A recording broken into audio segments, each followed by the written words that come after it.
Bueno, vamos a entrar ahora en un panel, en una mesa redonda que nos va a mostrar dos mundos que antes avanzaban más en paralelo y ahora lo que hacen es confluir y reinventarse mutuamente. Porque, por una parte, la inteligencia artificial necesita energía para entrenar modelos, mover centros de datos, alimentar hardware, pero al mismo tiempo el sector energético también se nutre, también necesita la IA para optimizar los consumos, predecir demandas, monitorizar redes e integrar renovables. Hoy vamos a contar con voces que están viviendo esta transformación desde dentro. Son Fernando Casado, de Inclimo Climate Tech Fund, Josep Soler, de Area Innovation Hub, y Francisco Tejedor, de Repsol. Son tres perspectivas sobre cómo esta interdependencia está acelerando la innovación. La mesa redonda la va a moderar Carmen López. Ella es responsable de ecosistemas de innovación y scouting en Energy. Cuando queráis, bienvenidos.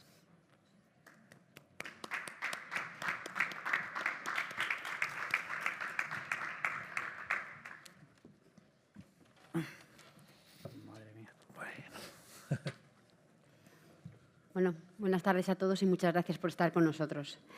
Bueno, como bien nos han presentado, yo soy Carmen López, pertenezco al equipo de innovación de Naturgy, efectivamente desarrollando todo lo que son los ecosistemas de innovación, el scouting, la búsqueda de soluciones.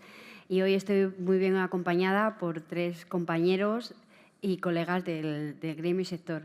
¿Os queréis presentar uno a uno y así nos dais una breve introducción? Sí, fenomenal. Bueno, pues empiezo yo. Venga. Soy Francisco, soy parte del equipo de Corporate Venturing de Repsol. Tenemos actualmente dos fondos de inversión, uno de 50, el primero de 50 millones, que ya está todo invertido, el segundo de otros 50, que estamos invirtiéndolo actualmente. E invertimos en 4 verticales que al final están todas relacionadas con la transición energética. Fernando. Fernando, de Inclimo Climate Tech Fund, un fondo de aquí de Barcelona. Hemos levantado 33,6 millones de euros. Estamos en, digamos, 2 años y medio invirtiendo ya. Es un first fund. Es focalizado en tecnología climática. Somos artículo 9. Y invertimos en seed serie A, unos tickets iniciales que van entre medio millón a 1 millón, millón y medio, que con follow-on pueden llegar a unos 3 millones. Y tenemos unos 60 inversores, de los cuales 2 son públicos, que es el 38% del fondo, y por lo tanto públicos españoles, el ICO y el ICF. Y por lo tanto, entre un 70 y un 80% del portfolio estamos mirando que sea en territorio español y el resto en Europa. Llevamos ahora 14 inversiones realizadas. Josep, de ERIA. ERIA es el vehículo de Corporate Venturing de Stabanell.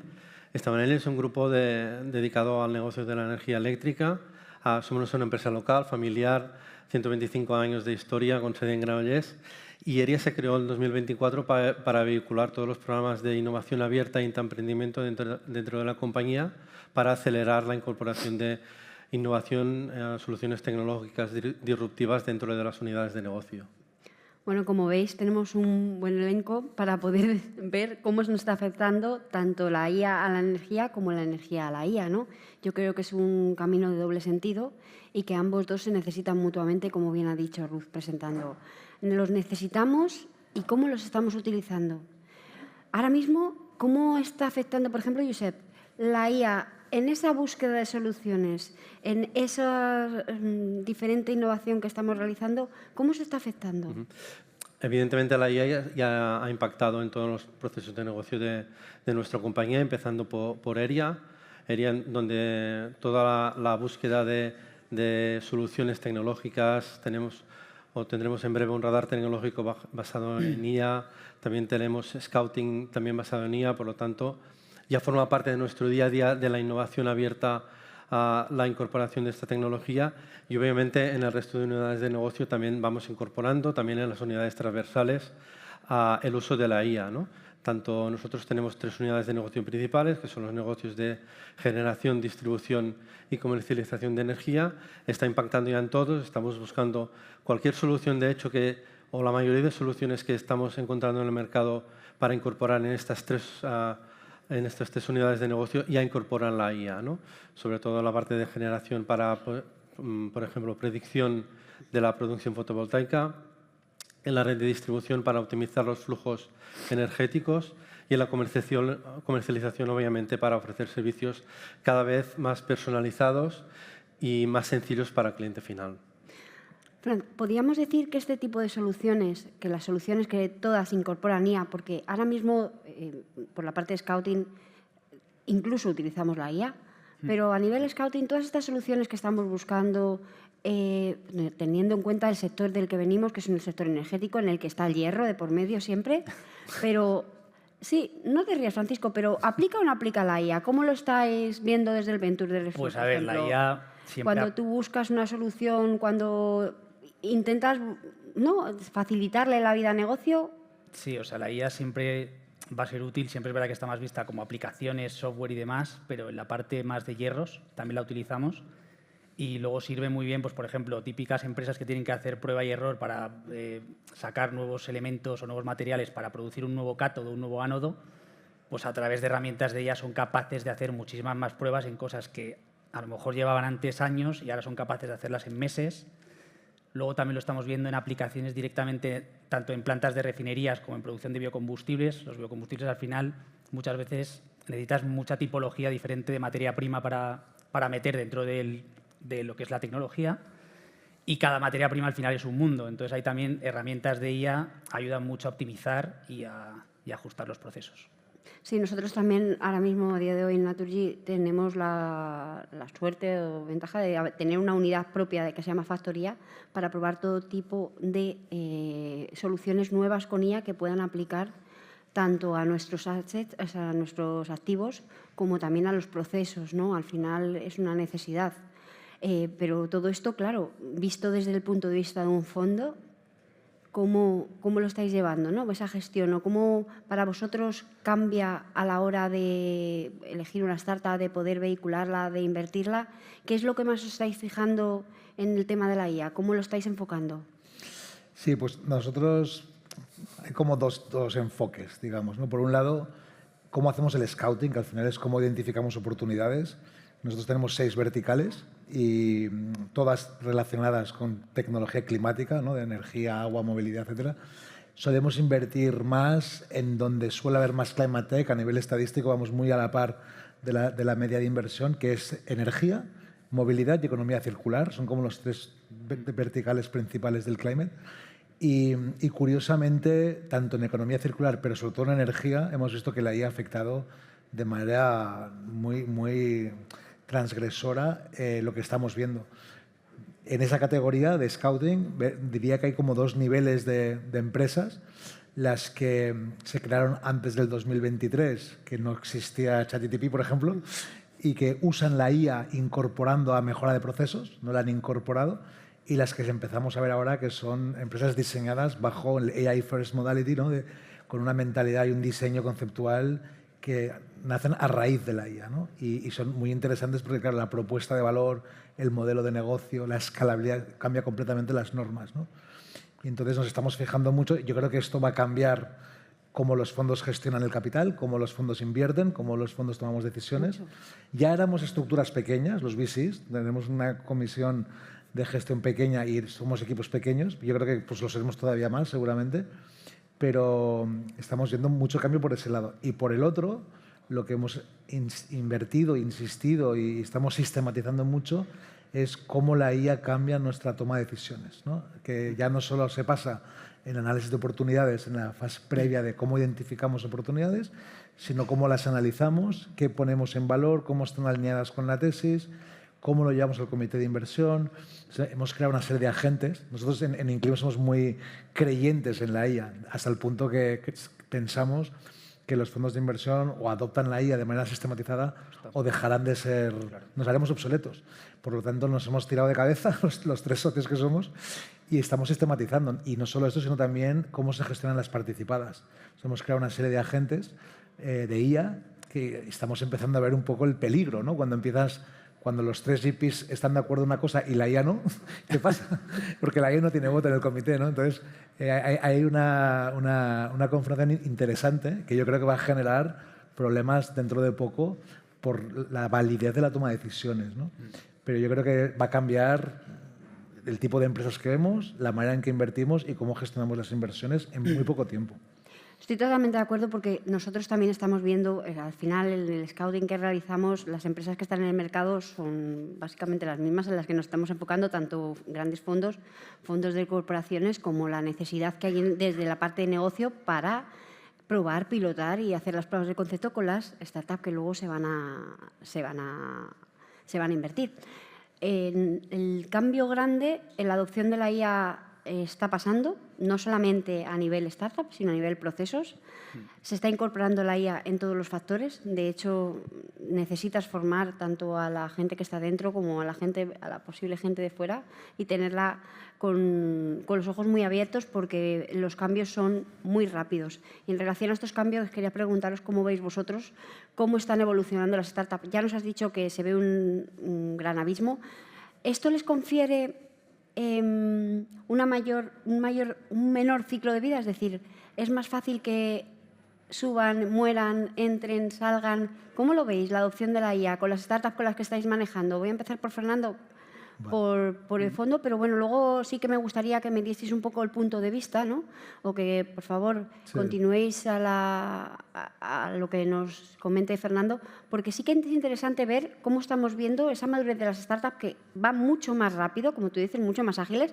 En nuestras incubadoras entran bastantes startups y estamos viendo que todas aquellas focalizadas en la IA sube muy rápido, pero ¿estamos viendo cómo se estabilizan o también hay demasiado del mismo tema que las hace llegar al Valle de la Muerte antes? Claro.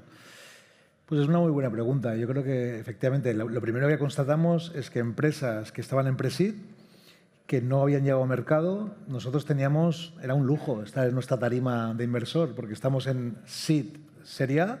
Por lo tanto, de pre-seed lleva 18-24 meses hasta llegar a seed, las vas viniendo a ver, te las vas encontrando en los foros, etcétera, vas viendo cómo crecen, llegan a seed, hacen una ronda, que entran pues, de business angels a los primeros VCs earlys, puedes entrar con un ticket pequeño o no, tienes otros 18-24 meses para seguirla viendo crecer y cuando llega a Serie A, que es la última fase donde entraríamos, pero a lo mejor ya las has estado siguiendo 3 o 4 años, ¿sabes? Entonces, era un privilegio de tiempo donde tenías varias oportunidades de entrada, ya no te hablo luego pues, con secundarios. Y yo creo que eso ha cambiado porque estamos viendo que primero muchas de estas empresas necesitan mucho menos capital para llegar a mercado, muchas conciben un pre-seed y si escalan bien pueden saltar directamente a Serie B y entonces nos obliga a reflexionar si queremos entrar en este tipo de modelo, hay que entrar mucho antes de lo que hubiéramos entrado, en una TRL que a lo mejor pues, nosotros queríamos ir a 9, pero a lo mejor podíamos invertir en 6, 7, dependiendo del proyecto, y nos obliga a ir un poco más bajo incluso. Pero también es cierto lo que has comentado, Carmen, que creo que es totalmente cierto. Hay una mortalidad mucho más acelerada. Yo creo que hay empresas que tanto como suben caen muy rápido. Cuando hay un ganador, el resto cae muy rápido. Y luego lo que también nos preocupa, que estamos empezando a constatar, es el compromiso de los founders, ¿no? Porque son empresas que es mucho más barato intentarlo y por lo tanto hay menos compromiso. Cuando vienen las curvas, bueno, lo intento por otro lado, al lado, ¿no? Entonces hay un trial and error que yo creo que beneficia, porque la innovación es más disruptiva y más dinámica, pero el capital no creo que vaya tan rápido para seguir esos fracasos, ¿no? Yo creo que eso va a cambiar la manera en que se invierte. Francisco, Josep, ¿y a nivel corporación? ¿Tanto a nivel fondo como a nivel pilotaje de las soluciones? Pues a ver, yo a nivel corporación te diría que lo de la IA, o sea, estoy un poco de acuerdo con Fernando, pero también pienso que se está generando demasiado hype en el sector y eso también hace que una empresa de este estilo con una PPT levante valoraciones muy altas y eso también hace que tú puedas decir, oye, hago un seed, ya tengo un piloto, ya empiezo a tener algo con sentido, te plasmo unos números, la gente se los cree y atrae mucho capital, porque hay mucho capital ahí en juego, entonces yo creo que hay una parte de ese crecimiento que es, aunque haya muchos numéricos, ¿no? Pero hay mucho que es solo en valoración. De hecho, hay un dato muy curioso que vi el otro día en Pittsburgh y es que en series C y series D las valoraciones de empresas de IA son 3 veces superiores a las que no llevan IA, ¿no? Entonces, eso ya también te dice que, joder, se está entrando un poco en esa parte alta, ¿no? Pero es verdad que, oye, que sí, que la IA, yo creo sobre todo la IA en la startup le ayuda a una barrera de entrada que es tener a lo mejor 10 trabajadores y a lo mejor con 2 eres capaz de llegar a esos 10. Entonces, esa fase inicial donde mueren muchísimas compañías creo que les va a permitir, pues oye, darles esa supervivencia inicial y luego ver si realmente el producto tiene sentido en el mercado. Creo que va por ahí los tiros. ¿Y a la hora de escalar un mercado o a la hora del...? Sí, nosotros lo que hemos visto en este tiempo que llevamos es corto, desde 2024, sí que hemos visto que las startups que incorporan la IA escalan mucho más rápido, ¿no? Nos hemos encontrado con startups puro hardware que les cuesta mucho encontrar su product market fit, que les cuesta mucho incluso industrializar, y sí que es verdad que las startups de IA, al igual que pasaba con las startups SaaS, ¿no? Evolucionan mucho más rápido, pueden encontrar su product market fit, pero seguramente también encuentran mucha más competencia, ¿no? Entonces la probabilidad de que acaben sin escalar es mucho mayor que una startup hardware. Ahí está el valle de la muerte. O sea que todos estamos enfocados un poco en lo mismo. Voy a virar un poco porque, como sabíais, la mesa era no solamente que la energía necesita la IA, vamos a la parte de que la IA necesita la energía, porque al final aquí también tenemos que decir. Como sabéis, bueno, pues a día de hoy tenemos la gestión de los centros de datos y de dónde viene toda esta energía que necesita la IA.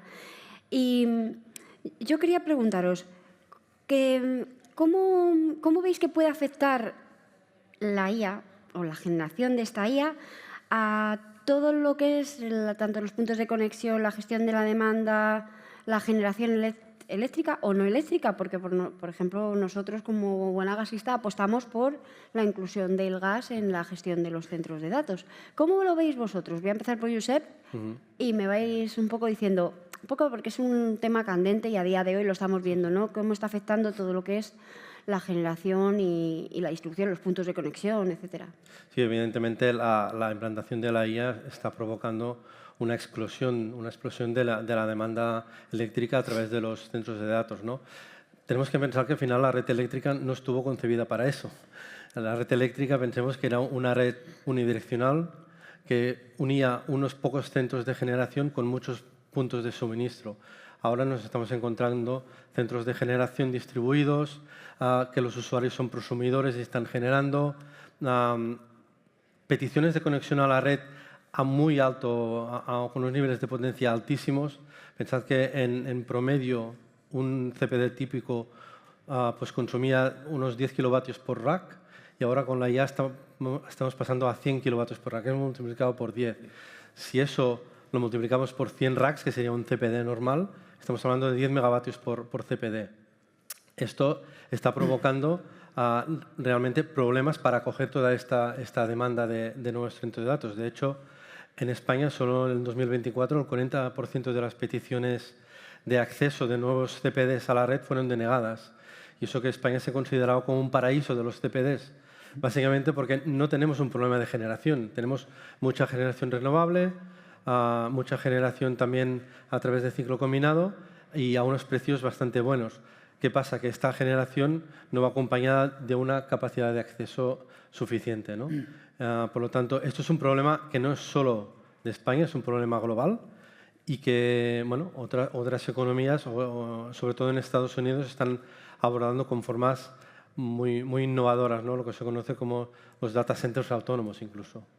Bueno, de hecho, yo creo que por parte de Repsol también habrá una apuesta porque al final la generación de la energía puede venir por muchos lugares, ¿no? Es decir, los centros de datos a día de hoy están en el punto de mira de todas las eléctricas energéticas que estamos aquí. A ver, es verdad que Repsol se quiere centrar más en la parte de esa alimentación, más que lo que es el centro de datos en sí mismo. Y yo, respecto a lo que comentabais antes de los puntos de conexión, al final creo que tenemos que trabajar dos vías, que la primera tiene que ser ampliar esa infraestructura para que el grid soporte muchísima más potencia.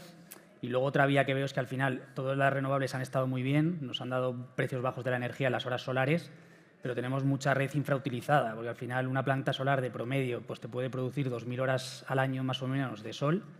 Pues intentar fomentar en España, que tenemos unos 33.000 y pico megavatios instalados, fomentar esa hibridación. Y por ahí vemos que la regulación desde Repsol va un poco por esa línea, para intentar facilitar esas hibridaciones y luego la incorporación del storage para intentar trabajar las dos en paralelo, porque al final las planificaciones de aumentar los grids, las nuevas subestaciones y demás son 10, 12 años y tenemos muchísimas plantas ya produciendo que a lo mejor pueden, por lo menos temporalmente, no solucionar ese problema.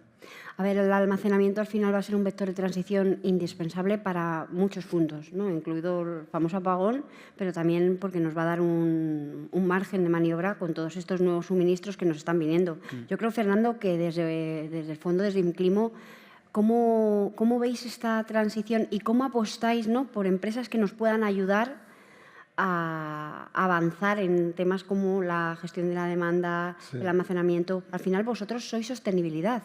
Entonces, entiendo que para vosotros es importante, ¿no?, que este desarrollo de empresas sea tanto sostenible como que ayuden a este vector de transición. Desde luego, desde luego.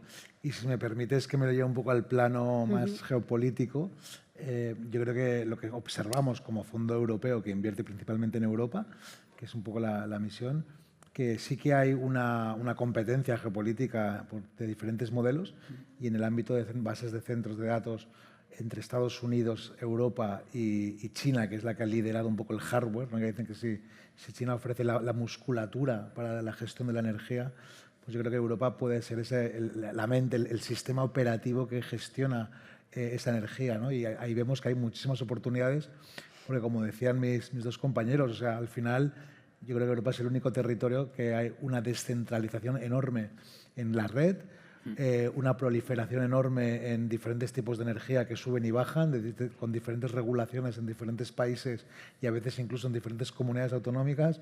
O sea, es un petate que China no tiene porque es un unilateralismo energético mucho más instrumental y Estados Unidos se está descolgando un poco de la carrera climática, digamos. Por lo tanto, yo creo que hay una oportunidad única de que esa red futura que ha de ser flexible, descentralizada, compleja, que regule con infraestructuras no del todo actualizadas, porque como decía Fran, el proceso de renovar la infraestructura va a ser costoso y largo y se va a ir haciendo por pautas y habrán ciudades muy bien conectadas y otras que no. Pero la lleva rápido. ¿Cómo? La lleva rápido. Por eso, yo creo que los softwares y las empresas que estamos mirando nosotros en almacenaje, en flexibilidad energética, en carga y descarga, en flexibilidad de red, pues están ofreciendo soluciones ante esa gran complejidad que se está convirtiendo en la gestión energética descentralizada, ahora comunitaria, con diferentes fuentes y con una regulación que al final, o sea, ahora estamos mirando empresas que lo único que hacen con la IA es eso, adaptar la regulación según el territorio para facilitar lo que es la gestión de trámites en un proceso, ¿no? Entonces, sí que hay nuevas oportunidades, yo creo que es una nueva complejidad que no va a ser fácil ni va a diseñarse de arriba abajo. Yo creo que Europa demuestra este terreno de experimentación y de errores, como vimos con el apagón, pero que requieren nuevas soluciones que solo pueden salir de aquí, porque yo creo que es el único territorio que tiene tal complejidad de procesos que las soluciones más sofisticadas en este modelo de sistema operativo de gestión de red han de salir de Europa, ¿no? Entonces yo creo que eso es una oportunidad que tenemos. Yo creo que esto nos va a dar un pie más a internacionalizarnos más aún, ¿no? Al final vamos a tener que hacer una globalización porque necesitamos unos de otros, que no va a ser sostenible sino el manejo de todo lo que conlleva la IA. A nosotros como corporación al final la IA nos hace ser más ágiles, más rápidos porque realmente somos lentos. Entonces, si el proceso de la startup en un punto era lento, hará que tampoco, que siempre han sido ágiles, pero ese punto de lentitud o ese punto de crecimiento que dices lo tenemos que abordar mucho más rápido. Si me pudieseis dar, como quedaban unos minutillos, un pequeño tip o cómo veis el futuro, por ejemplo, Josep, ¿cómo ves el futuro en la energía y en la IA? ¿Qué punto de relación, qué punto de conexión, cómo se necesitan y se vinculan? ¿Cómo lo describirías tú en un minutillo? Yo me gustaría, como también tengo background en el mundo de las telecomunicaciones, me gustaría hacer una analogía. Las redes de telecomunicaciones ya nacieron inteligentes para gestionar el tráfico de forma que pudiese ser optimizado en función de cuando había demanda, cuando había oferta, ¿no? Y por eso han podido crecer tanto y por eso cada vez la demanda se ha podido ir adaptando, ¿no? Debemos conseguir lo mismo en las redes eléctricas, que estas redes sean inteligentes. Para que sean inteligentes necesitamos IA, ¿vale? Para no solo tener que ampliar redes, poner más cables y más transformadores, sino que con la infraestructura actual ser capaces de manejar estos flujos de energía, utilizando pues, técnicas para optimización del uso de los cables, para la flexibilidad incluso, es decir, poder activar realmente cargas bajo demanda, ¿no? Entonces, para todo eso, evidentemente, deben convivir una cosa con la otra, ¿no? Problemas, si hay un problema de capacidad, pues debemos buscar una solución. La innovación siempre busca soluciones imaginativas, ¿no? En Estados Unidos pues están apareciendo lo que comentaba antes, los centros de datos autónomos, ¿no? Que los están conectando a reactores nucleares pequeños, los SMRs que los llaman, o incluso Microsoft ha pedido al gobierno de Estados Unidos conectar un centro de datos de 900 megavatios a una central nuclear que está apagada, ¿no? O ya lo más innovador que he leído últimamente es que Google con el proyecto, ha lanzado recientemente un proyecto para implantar centros de datos en satélites geolocalizados, ¿vale? Madre mía. Para ¿Cómo solucionar... necesitan, eh? Entonces, solucionan el problema de la energía porque evidentemente tienen contacto directo con la luz solar. Tendrán un problema de comunicaciones porque evidentemente no pueden lanzar líneas de fibra óptica. Sí, pero va todo así. Pero ya están trabajando y de hecho este proyecto se llama Suncatcher, si lo queréis ver. Prevé lanzar ya una prueba piloto en 2027, es que estamos ya, nada. Sí. A ver, es que va tan ágil que no te puedes esperar a lanzarlo en 2030 porque te ha comido ya. El siguiente proyecto es otra cosa. Entonces, me estás diciendo que necesitan las startups que Fernando va a estar ahí financiando para que de futuro... Fernando, 2 líneas. Bueno, si usted usa la palabra inteligente, ¿no? Del Smart Grid, que también le va a usar, yo creo que una palabra complementaria es transición. Y mirando un poco el futuro, yo creo que vamos a experimentar una de las transiciones más interesantes que ha habido hasta ahora a nivel histórico, yo creo, en el sentido de que no tiene ningún sentido que los edificios sean deficitarios energéticamente o los coches sean deficitarios energéticamente o según qué espacios incluso públicos, ¿no? Entonces yo creo que va a haber una nueva realidad económica en que va a requerir pues, que la energía se genere en diferentes puntos, edificios que serán baterías y coches que serán baterías, que será a la inversa, ¿no? Entonces yo creo que toda esa transición energética, no te hablo ni de la industria, o sea, todo el vapor, todo el movimiento y los engranajes que se utilizan con ese movimiento, cómo genera una energía motriz que no se está utilizando, pues yo creo que va a ser más circular también en ese aspecto, ¿no? Entonces yo creo que va a haber una transición energética que va a afectar a la infraestructura, pero también a las bases de nuestras propias ciudades, ¿no? Y eso va a ocurrir o sea, ya está ocurriendo, pero yo creo que se va a acelerar con la IA y con la inversión de infraestructuras. Que no olvidemos que uno de los principales obstáculos para que muchas de estas startups innovadoras avancen sigue siendo la infraestructura, de puntos de carga, puntos de red y regulación. O sea, tienen la tecnología, tienen las soluciones, pero les falta este contexto de hardware o de infraestructura y de regulación. Yo creo que esto llegará tarde, pero llegará. Y cuando llegue, esta proliferación va a ser incuestionable. A ver, es que al final el hardware es lo más... Incentivos fiscales también.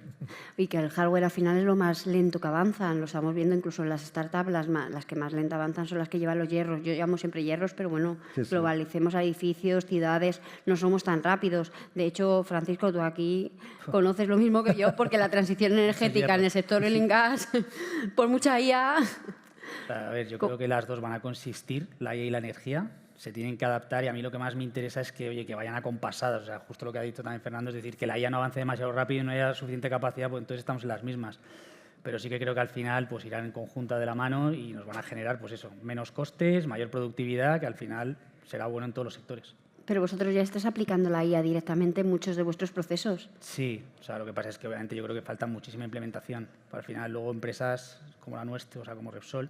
Sí, no, como las bueno, nuestras. Dilo, sí, las nuestras. O sea, sí, son parecidas, al final, somos dinosauricos. Desde que está la Pero tecnología, bueno, avanzamos. Claro, desde que está la tecnología hasta que la conseguimos aplicar y tenerla puesta dentro en el día a día, pues hombre, lleva meses. Estamos cada vez intentando acelerarlo más, pero al final lleva un montón de trámites. Pero esperemos que eso no sea un stopper. Pero bueno, trámites regulatorios que, como bien estabais diciendo, al final tendrán que avanzar a otro ritmo. No nos valen los ritmos anteriores porque si no nos quedamos fuera. Eso es. Es que si no avanzamos, la conclusión final que voy a poner es tenemos que avanzar de la mano. IA con energía y energía con IA. Es decir, todo al final un poco globalizado porque si no, uno se va a quedar sin lo otro y lo otro sin lo uno. Es decir, avancemos de la mano y sigamos sumando y ser un poco más rápidos, si podemos. Sí. Te ha quedado un buen eslogan, ¿eh? ¿Has visto? No hay IA. Bueno, a mí me sale energía.